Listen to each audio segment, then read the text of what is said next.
there's a difference between problems and pain, right? The problem I had was in my business was failing, but the pain ran like physically deep.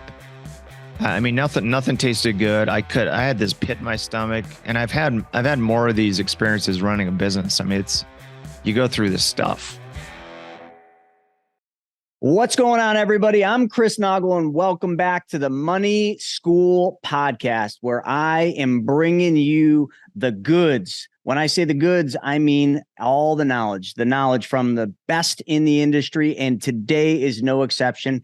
I've got my really good friend, Shawn Finnegan, with me today. Shawn Finnegan has just an unbelievable background as an entrepreneur, massive success in real estate, in branding, in communications, in so many things. And to really prove that, you all know Mr. Wonderful, right? Kevin O'Leary, you know that guy that you always see on TV. He seems to be on every news station. Yeah, well, Shawn is his partner in a company called Tax Hive.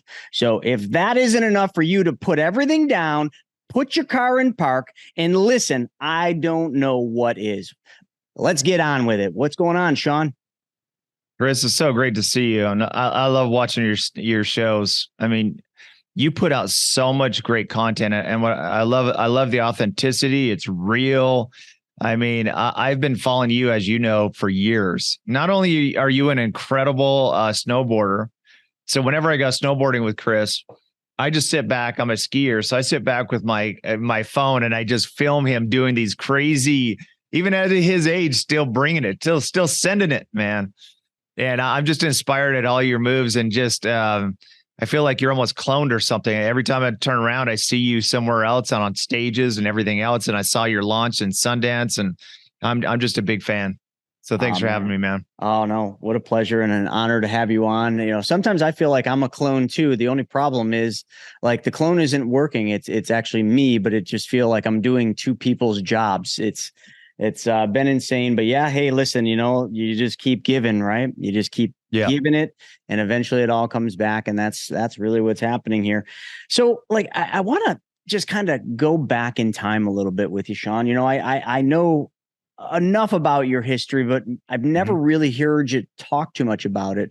I mean, you've built $100+ million companies. I mean, in the hundreds of millions, and you're still building, and you are probably one of the best communicators I've ever seen, not just from the front of the stage, but just one-on-one. You just know how to connect people. But where did all this come from? I mean, is this something you had as a child? Can you just kind of bring me back to the days? Yeah. So quickly, my dad was a bookstore manager. So picture who you would picture as a bookstore manager. And that was my dad, the most even keel, calm, incredible individual. But he actually worked for a bookstore, for the same bookstore, for 40 years. And so he knew down to the penny how much he was going to make. And it actually was what kind of created this fire in me, because I had this mom who had to raise 5 kids on a bookstore's salary of 30, 40 grand for 40 years. And so I had this side hustle mom. I mean, she started a part-time preschool.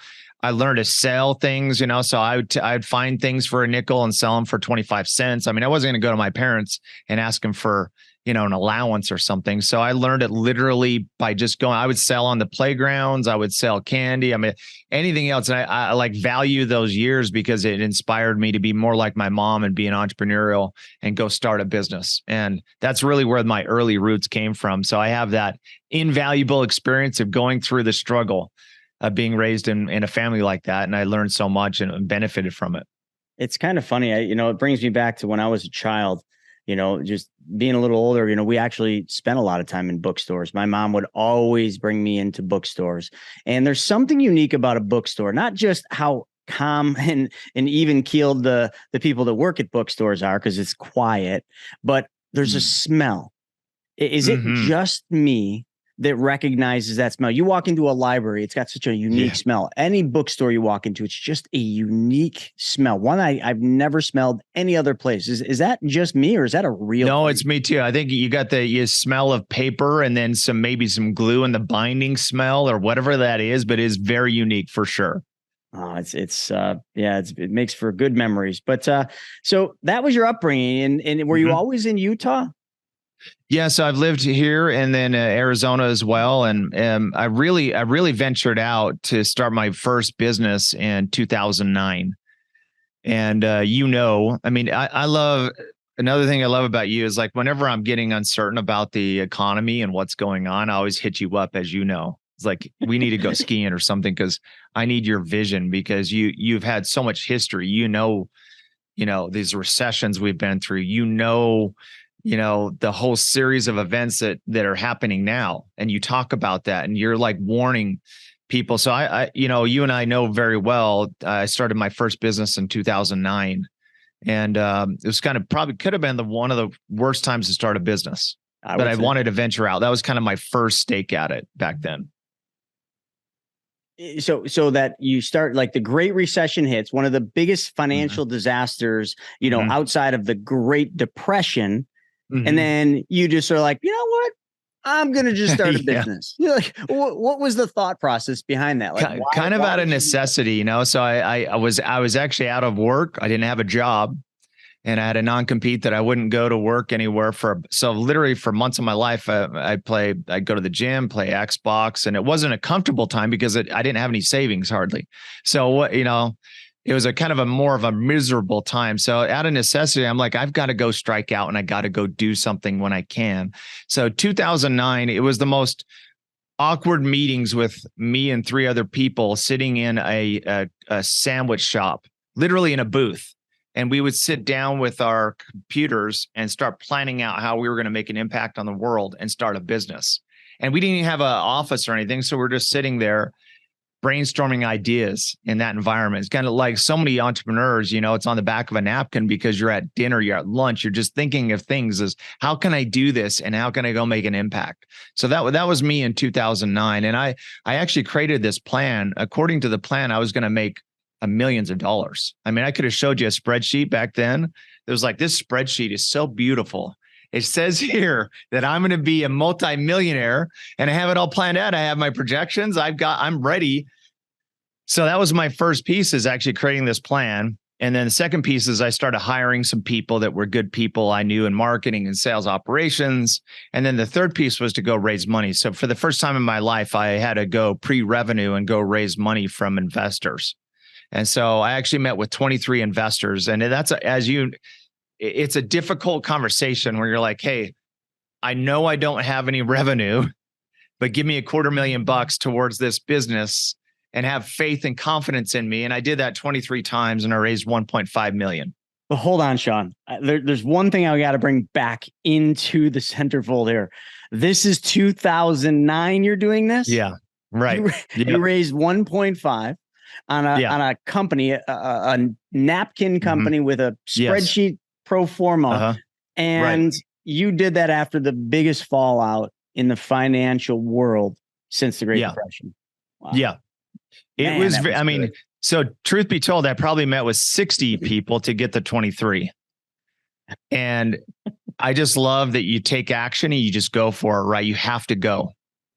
So like 1.5, like you said, like during the recession, still going through it, and have all these projections based on previous recession time, probably that showed me I was going to make millions. But if you were to get in a time machine and go back to that Shawn, who just bookstore manager's son, raised 1.5, I have a plan that shows I'm going to be a multimillionaire, and I have good people that have jumped on board with me. I felt like I was like the king of the world. I really did. I felt like I've made it. And I'm like, I changed it. My LinkedIn was a CEO now. I was a business owner. I was an entrepreneur. I was in the game and I had 1.5. And I as you mentioned, I'm business partners with Kevin O'Leary. And what he says, one of his quotes is, in business, poo-poo happens, right? And for me, poo-poo happened over the next 12 months. So I didn't hit those projections that were in that spreadsheet. I didn't hit anything even remotely to what I thought I was going to hit in revenue. I didn't have good operations. Literally, if you've made a mistake in business, I probably have had something similar, and I made those mistakes. And in a 12-month period, I blew through, not by spending it myself. The 1.5 was gone. And I literally had $2,000 in the bank on a Thursday. And The reason why I know it was a Thursday is because payroll was due on Friday the next day. So to me, as like I had this group of people, my payroll was $3,500. I was $1,500 short, and I had $2,000 in the bank. And so it was a miserable Thursday night. It was really bad. I remember just sitting in my bed, just lying down on my bed. I didn't sleep a wink, and I just stared up at the ceiling, making animal shapes out of the ceiling. I just didn't want to face the next day because I didn't want to have to sit down with someone and say, hey, you had faith and confidence in me. Yeah, I was the CEO. I'm the CEO on this LinkedIn, and I'm also an entrepreneur, and it's embarrassing. And now I can't pay you. And sorry about, it's like, that's just so miserable. And so I didn't sleep, and I was praying for a miracle literally on Friday morning, and no miracle came. And at the time I had a business owner and a partner of mine, and we went to literally to lunch, and nothing tastes good when it's just, there's a difference between problems and pain, right? The problem I had was in my business was failing, but the pain ran like physically deep. I mean, nothing tasted good. I had this pit in my stomach, and I've had more of these experiences running a business. I mean, you go through this stuff. It's the truth. And so Friday comes, and we go to lunch together, and we're sitting there, and I get a phone call from my controller, Denise, and she's like, hey, Shawn, I was digging through the safe, and I found $3,000 in petty cash. What do you want me to do with it? And I was like, I want you to hang on to that $3,000 in petty cash, and I will be right there. So I literally drove. I screeched my tires. I drove back to the office. I picked up the $3,000. And as you know, cash, the cash is king, used to be anyways. And when you put the cash in, it's instantaneously in your account. It's pretty amazing. There's no hold. So I got the $3,000 to the teller, and I gave her the $3,000, put it in the account. And then we physically cut checks for every individual on my team. And I still remember, for whatever reason, it's logged in my memory, the picture of the check, the brown checks. And I wrote a contract to each one of those. And I remember drove back to the office, and I handed each person, I still remember handing each individual that check. And I made payroll by the skin of my teeth. And it was miserable, man. Miserable time. And listen, anybody listening to this right now, if you own a business, have ever owned a business, or are looking to own a business, I just want you to know what you just heard more than likely has or will happen to you. I'll never forget when I just started money school. We had flip out, and we were, going into money school. Everything was new. Same thing. I probably had less than $3,000 in the bank, or maybe $2,000. I can't remember, whatever it was. Shauna, I remember, comes into my office like just ghostly white. And she said, Chris, is everything okay? And I'm like, yeah, why? She's like, because I just looked at the bank account, because I gave her access to see the bank account. And she says, I don't think my check's going to clear, because she got the check, but obviously the check doesn't draw until she deposits it. She says, I don't think my check will clear. Are we going to make it? And, as the CEO, sometimes you just got to put the proud face on. So I'm like, oh my gosh, no big deal. And it was a big deal. And I remember I went in and I took a loan from one of my life insurance policies. It was like the first thing I thought of. I just took a loan from that whole life policy, and I covered her payroll with that. And I took more than what I needed to kind of show her that there was like a surplus in the account. And just up till this year, I mean, this is going way back, but just up to this year, I made repayments from that company back to my policy well after that loan was paid back to the policy. And I did that just as a grim reminder of how hard things can get. So I think we've all been there. I'm glad you shared that story, but I see, here's the part, the cheat code that I have is I know the rest of the story.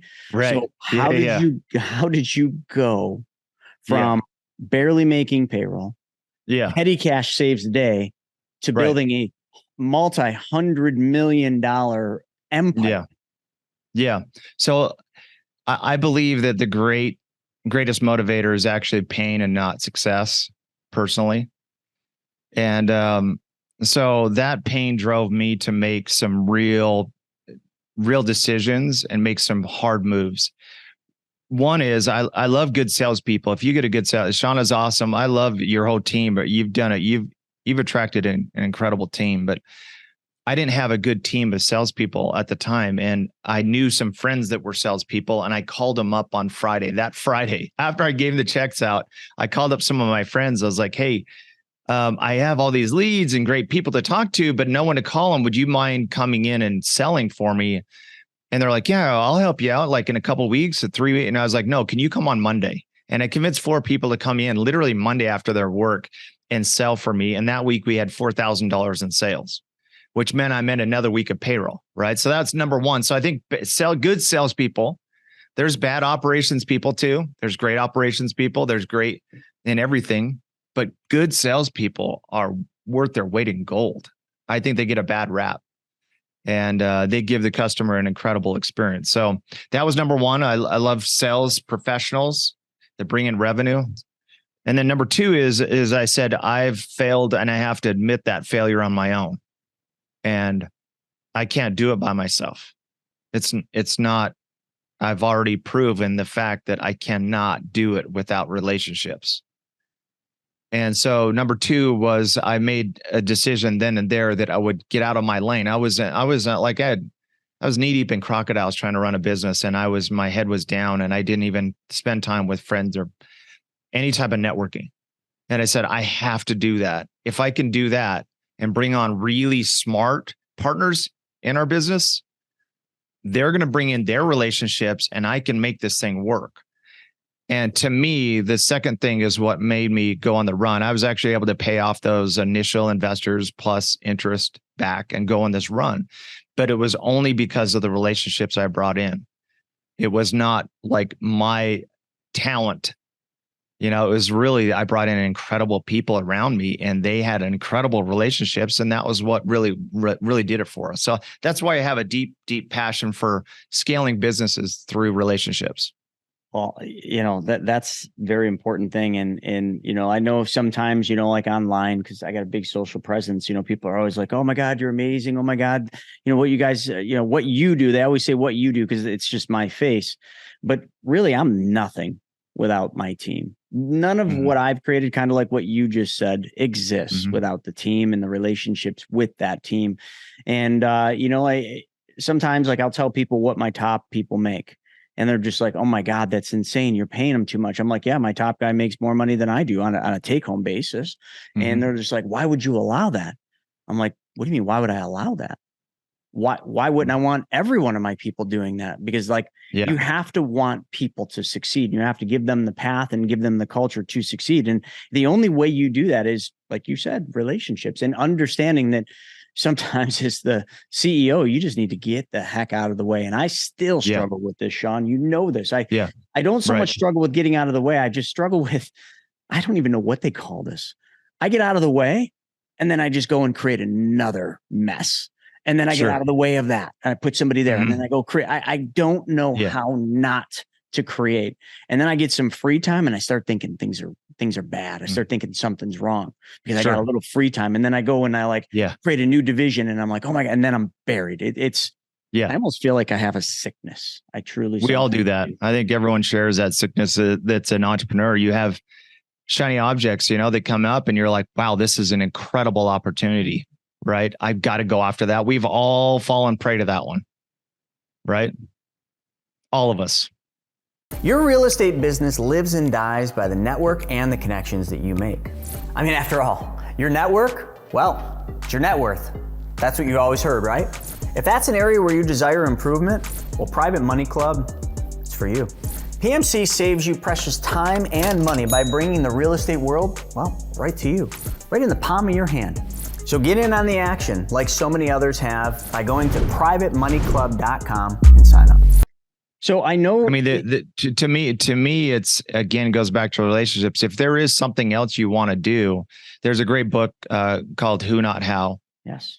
And in the book basically just tells us that Dan Sullivan, we ask the wrong questions to entrepreneurs. Like, how do I do that versus who can do that? Right. Because if you have a really good who in place, then some of those other projects actually will work if you can have a strong, competent person running that area. But you can't be the who to all those areas. No. Right. It's impossible. No. Maybe in the very beginning, you can be the jack of all trades, but that very quickly ends. And then every entrepreneur has to literally look at themselves in the mirror and realize that you're not the best at doing what you thought you were. You just need to get somebody better. And then a lot of times that person just shows up and they've been there the whole time, but something happens. Either it's just stress or, something at home forces you to, shift your focus. Then all of a sudden you realize that person's been there the whole time and they would have been far better at doing this. But I just think, our ego gets in the way. I truly think that's what it is. Ego. I do too. I see it all the time with entrepreneurs. I meet with entrepreneurs every hour. I mean, on the day, and that's the most common thing I say. Like, who's doing that for you? Oh, I'm doing that, and I'm doing that, and I'm doing that, and they become a bottleneck. And you have to trust the members of your team, right? You have to give them the ability to manage and to lead, right? So what you just said was like incredible advice for entrepreneurs. I love it. And then you did some other really smart things. So going back to 2009, it was a massive, I remember it. I almost went bankrupt. I was developing a strip mall for my retail, for my skateboard, snowboard shops while I was working in Wall Street. So think about that. I took a hard money loan out. I think I was paying them 15% interest to develop a strip mall. In 2007, I did this. And then that right before Christmas, the Great Recession hit. And that's when all the collapses started happening. And I'm literally running out of money. I exhaust my 401k. I got no money left in my policies. I'm broke. I'm one payment away from bankrupt. And Wall Street was the wrong business to be in during that period of time to try to make ends meet. And if it wasn't for Larissa, back then I don't think she was just my girlfriend. Paying the utilities and the helping me with the mortgage and everything. I couldn't have made it through that. But the best thing that came out of the Great Recession, and this is where I'm pivoting to, was everything was on sale. Everything. Real estate, every single thing you could think of was deflated because of the recession, and it all went on sale. And I bring this up because I want everyone listening. I don't want you to think about the past right now. Okay. I want you to think about the next couple of years. You are about to have one of the biggest sales in your life, but are you going to be ready to go shop? Are you going to be ready to go, take advantage of the economic rollback, as I like to call it? Well, that's up to you, because you got to make the right decisions today to be ready for the biggest opportunity of your life. And a unique thing is you were ready at that time. Maybe a little late, but you guys started buying real estate. Like, can you just talk a little bit about how you did? Because I mean, listen, I've seen your buildings. They're not a single, double. They're I don't even know how big that one building is. 100-some thousand square feet. Yeah. So I think you nailed it. Like I talked to so many friends that have been trying to buy for the last few years, and the market's just, multiple offers, everything else. And finally things are breaking. As you've been, you should put a whole compilation together of what you've been saying for the last several years, because literally you've been lining it up, and now deals are happening. So back then we did start buying real estate early on, and there was so many foreclosures. So we bought a lot, like for instance, in Las Vegas, some of these single family 2,000 square foot 3.2s were going for $300,000-$400,000 during the big rise, like 2005. They were just crushing it. Everything was just going hyper up, appreciation, and all of a sudden this hits, and now it's on sale. And some of the deals, they had so many foreclosures and so many deals that they had to do the auctions out in a parking lot at a news station in Vegas on the blacktop. So they had literally a shade out there with negotiators that you would pay a couple of grand per deal, and they would negotiate deals. There was so many millions going through. And the ones that were in that group were buying those houses like us for $60,000 to $75,000. And at their peak was $400,000 to $500,000. And like you said, it's, you're going to get good deals happening again. And it's happening. We see it around us right now. Now, all of a sudden, with the turn of the economy, all of a sudden deals are happening. And like you said, are you going to be ready for it? because there's going to be another exchange of wealth going to happen here in the next few years.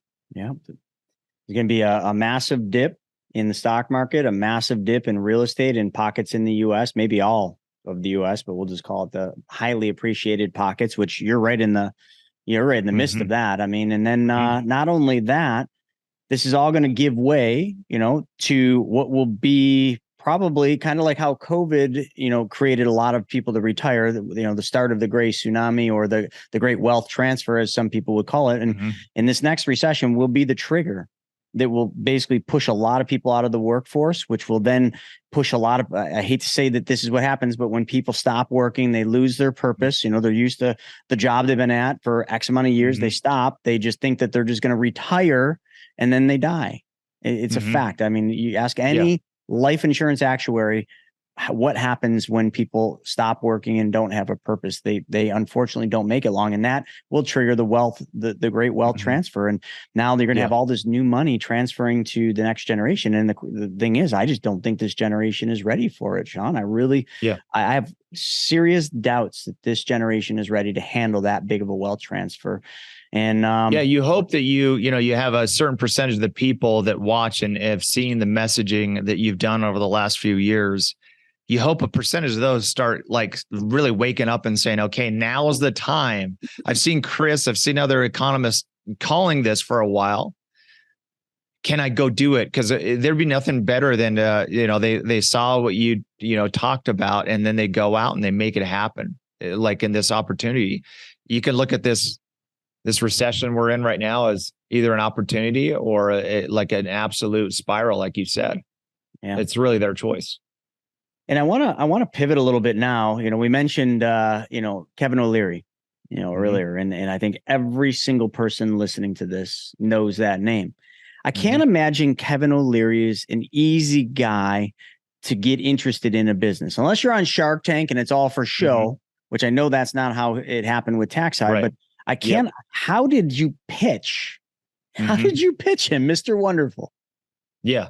So we had a relationship with Kevin. So at one point we pitched him initially to get on stages. So he did a lot of live events. So we had a great relationship.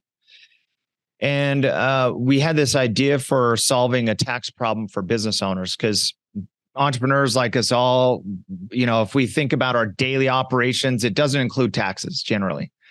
And we don't think of that as a massive expense. We think of payroll, we think of product, we think of all this stuff. And so we put it out of our mind, and then we put it off until tax season generally, which is a horrible idea.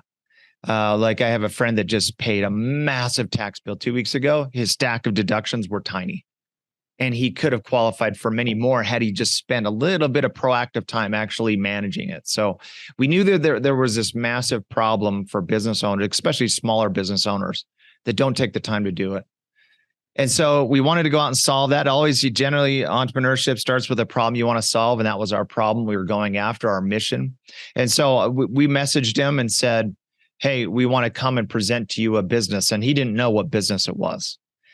And if you watch the show, as you know, he talks about the numbers and how important the numbers are.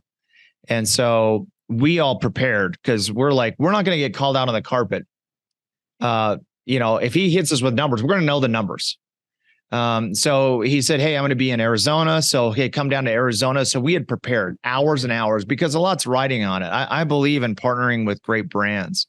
If you have a product or service right now, consider getting outside of that lane and doing a joint venture with someone else, and you'll expand and multiply your business.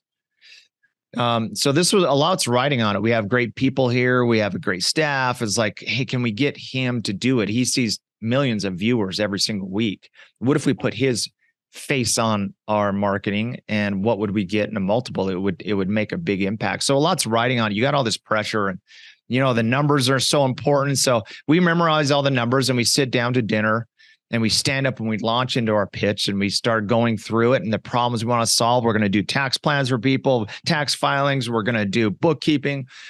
And like literally 5 minutes in, he gives us literally all of us like the Simon Cowell stop kind of thing.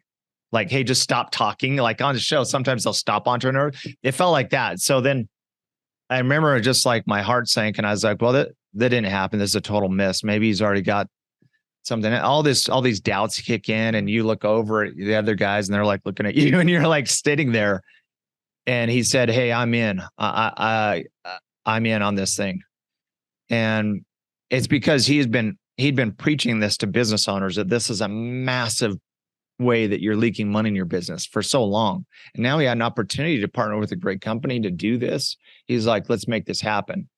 And so he's been a great partner to TaxHive. He's if you watch us, like, you'll see us marketing his videos and his pictures and all that kind of stuff out there. It's been a game changer for us. Yeah, no, I mean, listen, like, I remember when you first told me about TaxHive many years ago. I don't even know how long ago it was, and I'm like, okay, another, tax company and doing this, not another one, because there really isn't a ton of them. But then you were like, and my partner is Kevin O'Leary. I'm like, wait, what?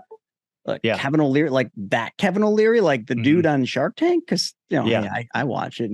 And you were like, yeah. And instantly I was like, yeah, absolutely. It's, and then we've just had this relationship together, with Money School and TaxHive. And, I don't know how many of our customers you help. I mean, tons. A lot. Tons. Yeah. You have great customers, no doubt. Yeah. Kevin gets it. He meets with his tax professionals for his businesses every 14 days. We meet with ours like 14 days before tax season, generally, as entrepreneurs, right? But pretty typical. The wealthy, they get it. They understand that it's a huge opportunity to save yourself money and keep that money. Like, the money should stay in your business, right? You should just put it to work. You should R&D, product, people. That's where the money, that's what the fabric of America, and that's where it belongs. I remember I was at a mastermind many years ago at your offices, your old offices. And Brandon got up and was talking. He's very serious and very just passionate. And he's talking about numbers, and talking about reviewing financials. And I've always been a numbers guy. It's just always how I've operated. My brain's worked. And he's going, and I just remember looking around, to all the other people. And he's like, how many of you check your profit and loss and balance sheet and cash flow statements? And I think he did like once a month, and then he did like every week. And I'm just like, and the hands kept going down, and he's like once a week. I'm like, and I think I was like one of only 5 people that were doing that. I remember that.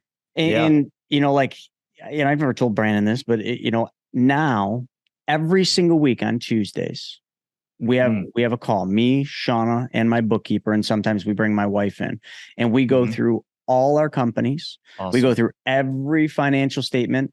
I review them before we get on, and I just hit, what is this? What is this? Why is this here? What are we doing? How are we paying off this?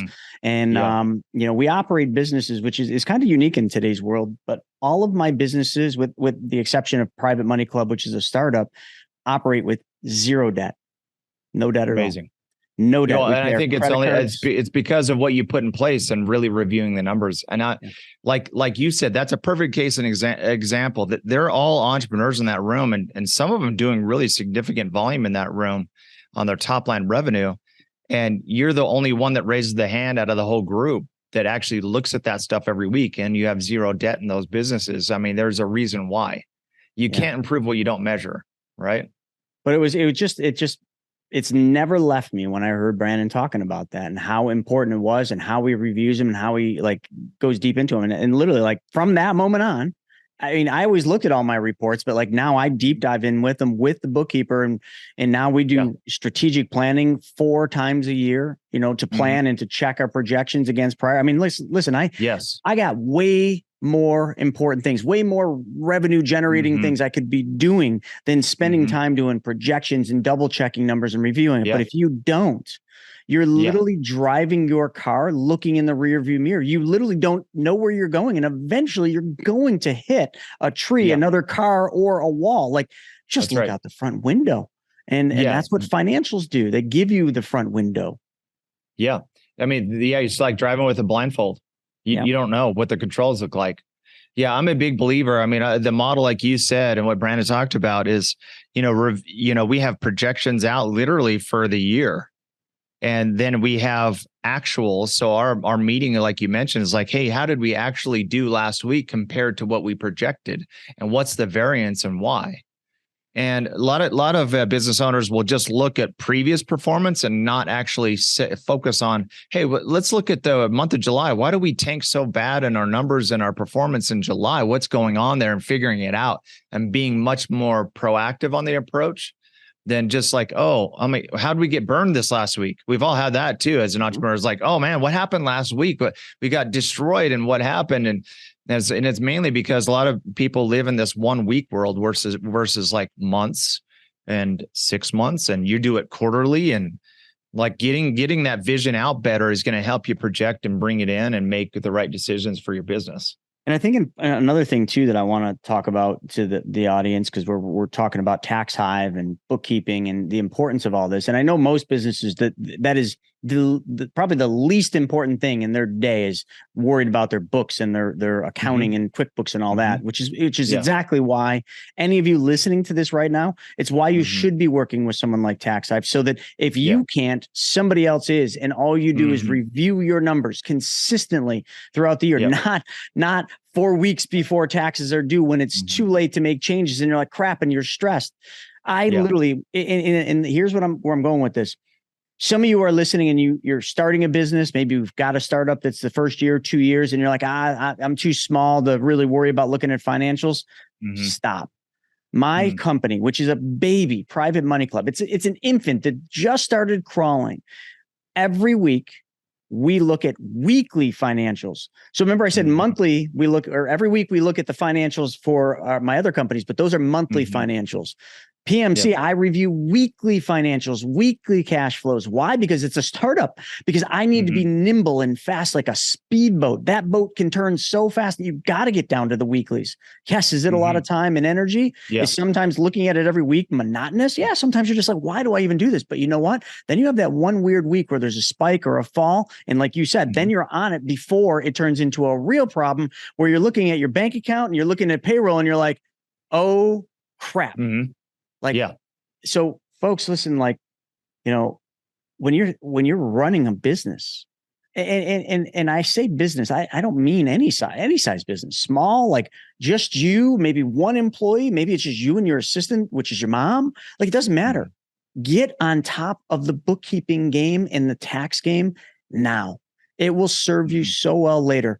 But get on top of it by putting a team in place. And in most businesses, they just can't afford a tax team and CPAs and on-staff bookkeepers. So that's what Tax Hive is. And that's the solution you guys solve. And that's why you're so successful with it. And that's probably why Kevin was like, well, all right, guys, shut up. You know, and you guys are like, darn it, we blew it. And he's like, I'm in. Because he knew that this is a problem, a massive problem in this country for entrepreneurs. And you know what? You know how you get stupid wealthy like Mr. Wonderful or even wealthier than him? You solve big problems. And he stopped you guys because he's like, this is a massive problem and we're going to solve it right here and right now together. And that's why it works, Shawn. Amen. I mean, you couldn't have said it better. I know entrepreneurs got to where they are, especially smaller business owners, because they did everything themselves. And this is one area that we see, you know, we look at their last year's taxes and what they put in for deductions, and they're just not taking advantage of what they should. And so in their mind, they're like, oh, this might cost, you know, this many thousands of dollars, but then it's going out the back door because they try to do it all themselves, which isn't a good strategy. So yeah, we love working with you and your team, and all of your customers have been amazing because they understand it. And part of that understanding is your education you've given them. And I want to wrap this episode up with something completely off topic of entrepreneurship, but it's directly tied to it, but it's just not. It's giving. And I want to bring this up because, folks, what you all don't know is, you know, I go to Utah quite a bit for business. And every time I'm there, I'm back-to-back meetings. It's like I don't really get to enjoy myself. And Shawn's a very busy man too. I mean, he's running multiple companies. I don't even know what your real estate portfolio is worth, but let's just say it's got a lot of zeros behind it. So you could be busy all day, every day. You said you meet with a new entrepreneur every hour, but folks, listen to me. Every time I'm in Salt Lake, do you know what Shawn does? He makes me stop everything I'm doing to either go mountain biking, wave surfing, whether or not they'll let us surf the wave or not, because they say, oh, we're booked and there's nobody on the wave. But then when with that, he pivots and you're like, well, let's go ride mountain bikes up, you know, in the mountains. Like, and he always makes me stop and just have some fun and get out and just, you know, just get a couple smiles, a couple laughs. And usually when there's no business talk on those, it's just like, you're just taking it all in, folks. And we've been on lots of journeys and experiences. Even so, last year, it was such an epic day. It was beautiful. It was like 50 some degrees. We're going up for the last day at Brighton. It would be epic. It was the Bluebird. Yeah, it's going to be incredible. We get up there. We squeak this. He's got this big old van. We squeak it in this spot, barely fit it. And we get out. We're getting ready to put our boots on and go just have the day of our life. And we hear they're shutting the road down due to Avi. And if we didn't leave right then, we would have been stuck there and I would have missed my flight. So, but it's not that we didn't get to go experience that day. We did. But we sometimes in life, things aren't going to work the way you want. Plans are not going to happen the way you want them to. But you just pivot and you go do something else. And that's what we did. And Shawn, I just want to say thank you for making me stop and just take it in. Literally before this call, before we did this podcast, I was like, hey, April's coming up. You're coming out here. Because I have to tell you now, and actually I tell your assistants also to carve out the time because I know how you are. You fill up the schedule.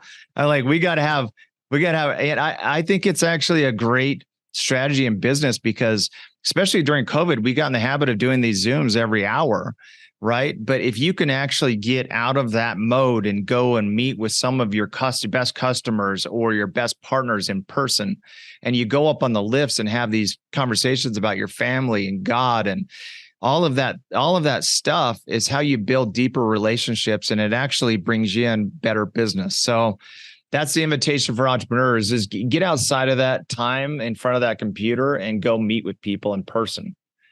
And it'll pay you big dividends. Huge dividends. Builds relationships that you can't build around a conference table, folks. Yeah.